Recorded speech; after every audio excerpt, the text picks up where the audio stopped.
Korea's consumer prices have been spiking since the turn of the year, especially prices of the fruit and vegetables we try and eat every day.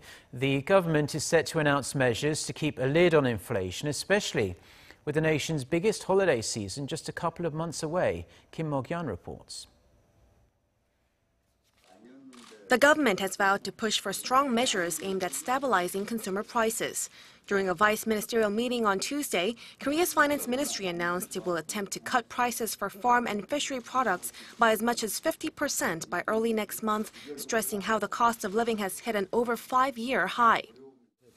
Prices of Napa cabbages and white radish have risen a lot, and we plan to increase supply to meet demand.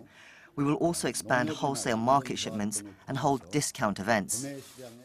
The ministry also said it hopes to quell rising prices before the peak season in October, when people in Korea celebrate the traditional Thanksgiving holiday, Chuseok.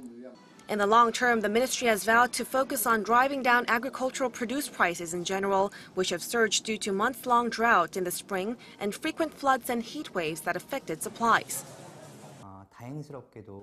The good news is that the latest price hike is due to temporary factors such as severe weather conditions. So if the government's new measures are effective, I think we can expect prices to be stabilized by the end of the year.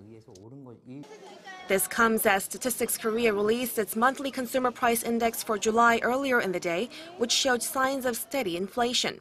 The consumer price index rose 2.2% on year in July, its highest growth rate since March, when prices rose by the same margin.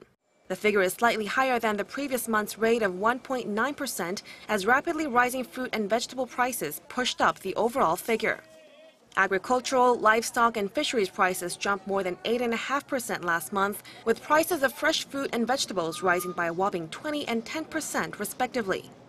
Prices of electricity, water, and gas also contributed to the rise in July's prices, as they climbed 8%, while the rise in petroleum prices, which had been the biggest factor pushing up the consumer price index, slowed to 0.5% last month.